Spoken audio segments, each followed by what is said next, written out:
So traumatic brain injuries. So we've been talking about TBIs the whole time, you just didn't know about it, right? We've mentioned in the beginning, you have intracerebral hemorrhages, intraparenchymal hemorrhages, intraventricular hemorrhages, epidural hematomas, subdural hematomas, subarachnoid hemorrhages.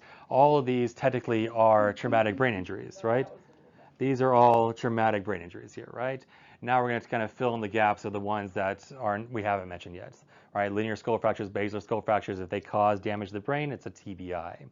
Right, and you can get a when you have all these when you have a TBI, you can develop what's called an acquired brain injury, and that is where you had a previous TBI. So and now you have deficits basically, right? And you could have that from a previous TBI, or you could have an acquired brain injury from a massive stroke or a massive infection or a hemorrhage of some sort in the past, right? It wasn't traumatic, but you can develop an acquired brain injury from these. So patients, on the street, or patient, you might get a patient from a nursing home, and they are, contracted, and they have a peg tube and a trach. Like, what happened? They're a history of TBI. Technically, it's an acquired brain injury, but that's the legal definition, right? But now we're talking about a traumatic brain injury. TBI technically is the actual event itself, that the acute event that happened, whether it be a penetrating injury, it be a blast wave, it be blunt impact, acceleration, deceleration force. It might cause a bleed of some sort, whether it be epidural, subdural, etc., or intraparenchymal. But now we're talking about the ones that are not bleeds. Okay, that's where we're going next. So we have concussions, contusions, and diffuse axonal injuries. And what's easy is that DAIs, diffuse axonal injuries, are just severe concussions. So that's the only difference. Okay. Well, not the only difference. The difference is a DAI usually they present comatose and they never wake up again. So it's a concussion that is really, really, really bad. Okay. So concussion happens when you have a rotational force. You have a rotational force injury, like a MVA where they get spun, right? Or a boxer who gets spun, right? They get knocked out and they get spun. This is a concussion that's occurring. It's a rotational injury on the diencephalon. Where's the diencephalon at? That's the little cap on the midbrain. If you imagine your little Lego man right there, and your little Lego neck, right? And you put your little Lego head on top of it, right? Right? That is technically the diencephalon. All right, so that's been rotational, has rotational damage on it. They're going to have a headache. They're going to be nausea, have nausea, vomiting. They're going to have vertigo because they got spun, right? They're going to have tinnitus because the cochlear nerve is involved, vestibular cochlear nerve is involved, and they'll get some vision changes because that happens with all the different nerves that are coming off that diencephalon, and they can develop some amnesia afterwards, confusion, loss of consciousness, and really it's just rest and observation where there's nothing you can do about it. The only thing you can do about it is not get hit again. Right? And so when someone's a professional boxer, that's hard. When someone's a professional football player, that's hard to do, right? So they develop this post-concussion syndrome because they need to make money, right? They need to have that's their source of income. That's what they're good at.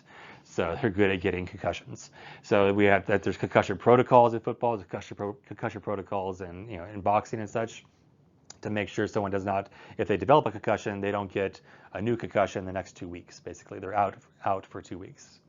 Okay, and then we have contusions. Contusions is where you have that coup contra coup injury that you may have studied in the past, and that's where you have a blunt force trauma to one side of the head, and the other side of the head gets damaged. They get contused, and a contusion is a fancy word for saying bruising. All right, so they get bruising of the brain, and the cerebrum's getting bruised. We have a coup contra coup injury. Back of the head is the most common location of a hit, right? They get hit on the back of the head, and the front of the head, as the brain moves, gets contused. It gets a bruising on CT scan. You can see it, right? They're going to get a headache. They're going to be confused, right? If it's frontal lobe, they might get some frontal lobe symptoms. CT scan, we have multiple petechiae. You got multiple little tiny hemorrhages in the brain, right? And we said frontal lobe was the most common. Right, what's the side effect? What can happen? You're kind of going to monitor them. We are going to give anti-seizure medications. There are certain thresholds where you would not, but we're going to be definitely looking to keep an eye out for ICP changes, and if maybe an ICP monitor gets that bad. But we're trying to prevent cerebral edema, trying to prevent any kind of secondary injury. Right, O2, CO2, glucose, pH, all those things need to be normal. right? There's no like specific BP target. This isn't like a hemorrhage, for instance. Yes, it's a bruising, which is bleeding, but it's not like a blood spurting out. And we mentioned diffuse axonal injury was a worse what? Contusion or concussion? Diffuse axonal injury is a worse concussion, right? So we have a concussion that is severe, right? So a severe concussion that presents with a comatose state, right? They're lost of consciousness and they never woke up. So they got hit in the head and they never woke up. And they do a CT scan. A CT scan is absolutely negative. There's no findings on it. Really, really high sensitivity MRIs might see something, but there is nothing there. And it's like, what can explain why they're not waking up? Okay, and usually they leave with a persistent vegetative state. That's the most common symptom that they, or deficit that they leave with. Okay, so we talked about vascular lesions, we talked about parenchymal lesions, and then we're talking about the damage to the neurons itself, which is your parenchyma, your working part of the brain. Right, so here we have someone that got concussed, right? And we have a, that can cause what? Does that cause CT scan findings?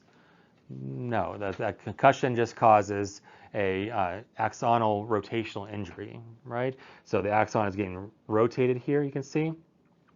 And if it rotates enough, it can cause shearing forces across a whole section of the brain, right? And that can then cause a diffuse axonal injury, right? So that's DAI, is a diffuse axonal injury, a severe concussion. Okay, and again, those guys present with vegetative states, where these guys that get concussed, they'll wake up the next day, or not next day, hopefully. They'll wake up immediately, and they'll have a headache. They might feel confused, vertigo, etc. And you know, the guy out in the corner there is going to check to make sure they don't have a concussion. Okay, and if they do, we want to avoid a follow-up concussion within 2 weeks, because it has very, very high mortality if they were to get a subsequent concussion on top of their new concussion, or a new concussion on top of their old concussion.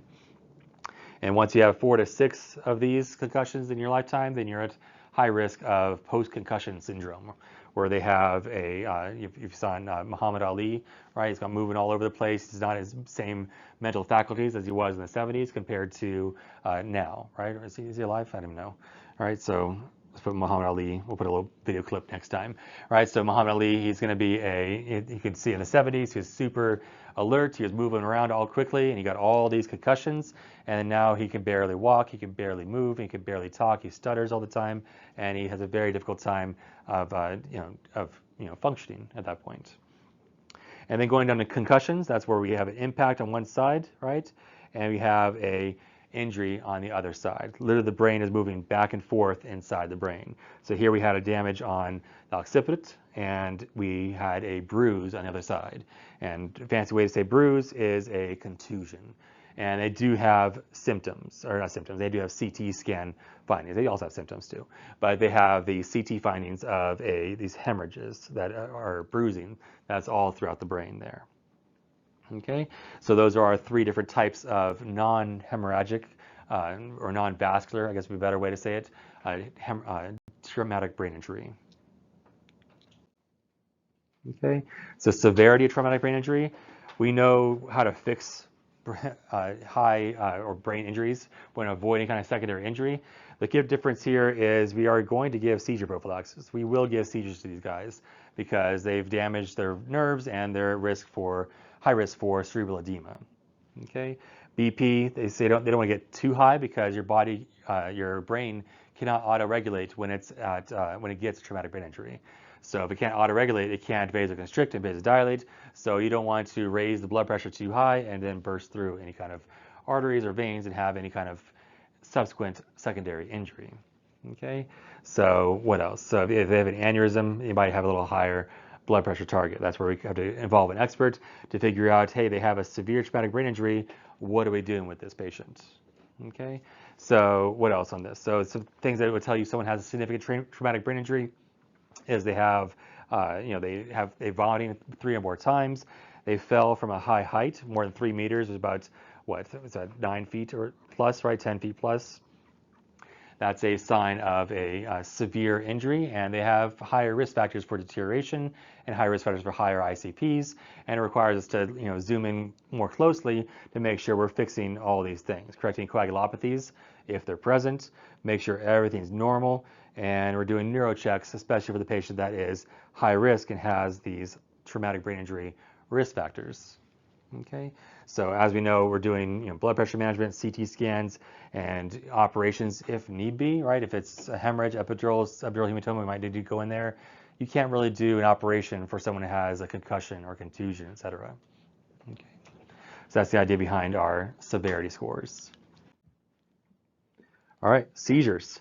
Okay, so seizures overview. So we have there's epileptic kind, right? Technically, a seizure is a seizure, and if you have multiple seizures, it's called epilepsy. So I might use epilepsy and seizures interchangeably. But you have seizures and not a seizure. So that's one of the key things to differentiate, right? You'll get patients from the floor that have seizure activity, but it's kind of in quotes, right? It's seizure activity that we want to be able to distinguish, because that can tell us what kind of therapies they need, right? They still are in need. We don't want to make fun of them or say that they have it's all psychogenic and it's all in your brain. They literally have something that they need to get fixed, right? There's some underlying depression, underlying anxiety, underlying psychosis that needs to be addressed, right? And giving antidepressants to be more the role versus giving anti-seizure meds. Right? Whereas if someone has an actual seizure in front of you, you want to recognize it, because then you have to give seizure meds, right? If they keep having seizures, that's called status epilepticus, and we have to avoid that, and that'll cause hypoxia of the brain and cause a lot more damage. And the other piece is that 1 in 5 patients with psychogenic seizures or psychiatric seizures are actually have real seizures. So there's overlap there. Yep, there's 4 in 5 that don't, but there is overlap where there could have real seizures underneath. Okay, and we have to recognize that.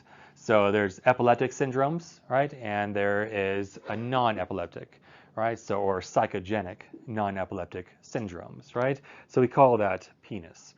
So we have patients with a penis and patients without a penis. So how do you know someone has a penis? So this little column right here is a good way to look at this, right? So if all of a sudden it happens during sleep, that's probably someone that's having epilepsy, right?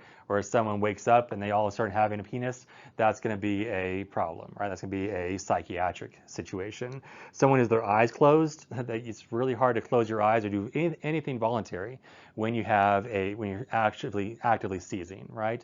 They can't close their eyes. They can't say, I need Ativan. That's not something that someone with an actual seizure is going to do, right? Incontinence, and again, we have some dramatists that can pee on themselves, right? Because there might be some psychogenic component where they are addicted to medications too. So being incontinent is usually a symptom of a patient that is having an actual seizure. Okay, so urinary incontinence is a seizure activity. Someone is like thrashing in bed, right? They're moving their head back and forth. That's voluntary. You can't do that, right? Whereas someone that has epilepsy usually is rhythmic action. It can increase in intensity, but maybe not so much. It might start out a little bit slow and it might get to a certain plateau of activity, and it's constant activity until it goes away. It doesn't like all of a sudden get talking in an episode, doesn't actually get more and more intense, like as we're not treating them, for instance, right? So these are the idea behind someone has something psychiatric versus something that is a real seizure. And again, psychiatric patients do have a seizure 1 in 5 times. 20% of the time, there is actual seizures. And then another way you can tell if someone has a penis or not is you can do a prolactin level, not a procalcitonin level, but a prolactin level, and that will rise during an actual seizure. Whereas it's really hard to make your prolactin level go up when you don't have a seizure, right? Another thing is lactic acid will go up as your muscles are contracting and contracting and contracting. They're not getting oxygen supply. Your lactate can go up. So whenever someone has a seizure activity, say, hey, let's run a lactate and not a procal, but a lactate and a prolactin, right? So run those two. Another one we're going to add on there is a CK, right? Because CK comes from where? Creatine kinase comes from the muscles, right? As your muscles are moving around the whole time, they can start breaking down a little bit, and your CK can rise. So those 3 labs are labs we can actually do to see if someone has a seizure or not, right? and treat accordingly. Because again, they could actually have a seizure and we don't know, and we're just kind of brushing it off. And then we have video EEG is usually the gold standard. We're observing them and we can get it on video. We can see, look, oh, they're moving their head back and forth, or they're talking here, or they don't have a postictal state. They're seizing for greater than 5 minutes. That's usually not a seizure activity. There are seizures where that happens, but if there's more than 5 minutes, that's not usually it. And if they have this thrashing back and forth, and then after that 5 minutes, if someone has a real seizure more than 5 minutes, they're out for like an hour, 2 hours even, right? And they have like, even might have like focal neurodeficits for that long as well, before they bounce back to the normal self. So a prolonged postictal period is a real seizure, whereas no postictal period, right, is someone that has a psychogenic component. Okay, so moving on to actual seizures, right? There's provoked and unprovoked. There's focal and generalized. There's there's all kinds of different seizure activity. There's non-convulsive and convulsive. So basically, we've been talking about a lot of seizure stuff, right? Usually seizure results from severe metabolic derangements, severe low sodium, severe low O2, severe low pH. All these things make sense, right? Someone has a tumor, it's starting to compress things, make things not work good, causing localized edema, right? That cytotoxic edema that can then cause a infiltration of calcium, glutamate, all that seizure activity can happen, right? So that's what we're looking at. These things should make sense. Meningitis, severe enough, can cause seizures, right? Alcohol withdrawal can cause seizure activity, right? Because your GABA nerves, right? They are all inhibitory, and so there's our GABA right there. They're inhibiting, let's just say, seizure activity, right? So this is seizures right here. So they're inhibiting it. And then when you have alcohol, that is going to inhibit GABA, right? So it's going to get rid of GABA. And it kind of binds to GABA receptors, and you need more alcohol to have the same effect in the future. And then eventually the GABA receptors kind of go away. And now you have no GABA neurons, or no GABA receptors at least. And then all of a sudden you take away the ETOH, and now what's left over? Seizure activity, right? So that's why we withdraw those things. Withdraw benzos that could cause seizure activity. Withdraw opiates could cause seizure activity. Withdrawing alcohol can cause seizure activity as well. Okay. So differences. So differences between a focal and a generalized seizure. Okay. So yeah, there's epileptic and non-epileptic. There's these other variety, but we're going to kind of convert them. We're going to separate them into a focal seizures versus a generalized seizures, right? So a focal seizure is one specific area of the brain is not working, just like a focal neurodeficit, right? So it might start in the arms, and it might start making its way up to the shoulders or to the jaw. It might have just one side of the body is being affected. Okay, so you can see here, now it's playing. All this is going to just trickle its way all the way up, and it's going to have specific motor symptoms. Okay, they might have specific cranial nerve symptoms as well. They might even get like a visual hallucination with their seizure. They might have like an aura that might progress with it, or it might have a little eye deviation. But some of the commonalities between the two is they'll have tongue laceration. That is pretty common between any kind of seizure activity. Okay, and as far as generalized seizures, we talk about generalized seizures and calcium and glutamate and such with global hypoxia, global low glucose. These are causing global generalized problems, right? So we have this widespread whole brain activity where we have someone that is, they could develop physical injury. We have over here a hyperglycemia, hypoxemia, intracerebral hemorrhage. All these things are causing a global deficit, right? Withdrawal from alcohol, for instance, can cause a generalized seizure activity. And then this can be described as tonic or tonic-clonic or clonic-tonic or myoclonic or atonic. There's all kinds of different developments or variations of it, but it is body-wide. Okay, like atonic is where they just lose all muscle function. They just kind of collapse.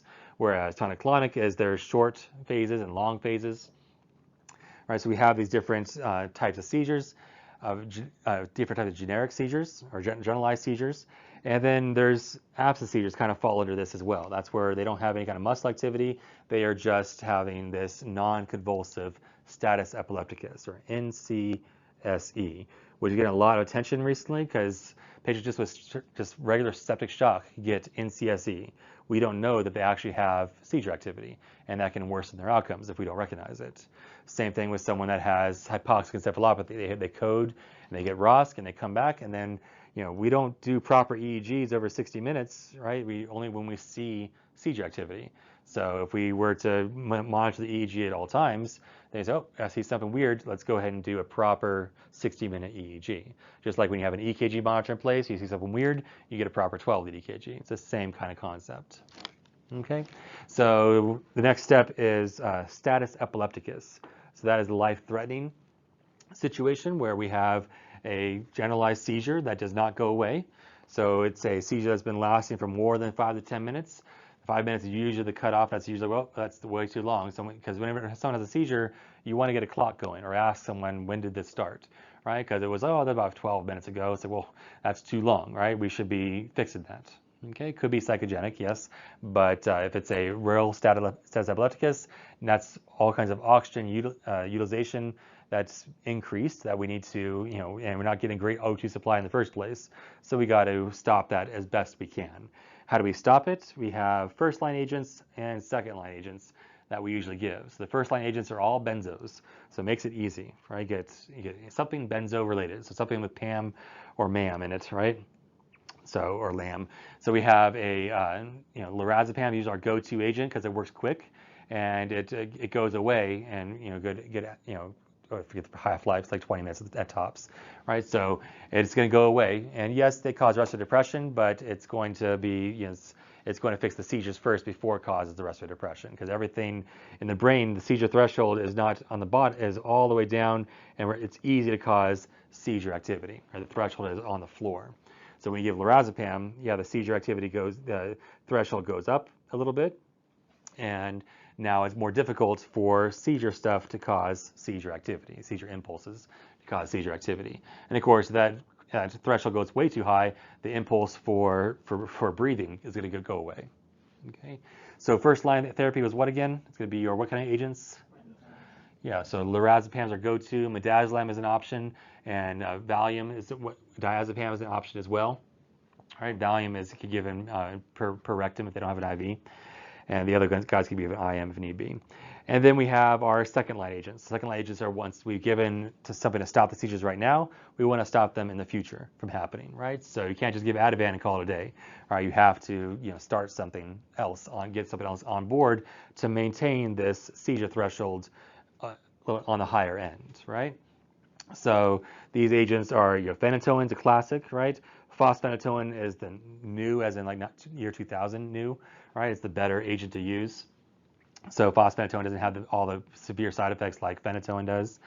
And then we have valproic acid, you may have heard of, valproic acid. And then we have our phenobarb and levetiracetam, our favorite, Keppra. All right, so Keppra is our go-to agent usually, because it rarely causes symptoms. Right? The symptoms are so innocuous, we don't really care. Right? I think there's like a 15% risk they might get psychosis, but it's like, well, we can deal with that. Right? It's not going to cause like gingival hyperplasia, bone marrow suppression, and other bad side effects like the other guys would. Okay? And Keppra doesn't cause neurosuppression or hypotension as well, which makes it a great agent. All right, so those are our first line and second line agents we give for someone who has active status epilepticus. What if it doesn't go away? You gave all the stuff and it's not going away. The next step is to shut it down. All right, so we give propofol can work, and then we can shut it down with pentobarbital, not phenobarbital, but pentobarbital. And that's going to literally shut everything down so nothing can happen at all.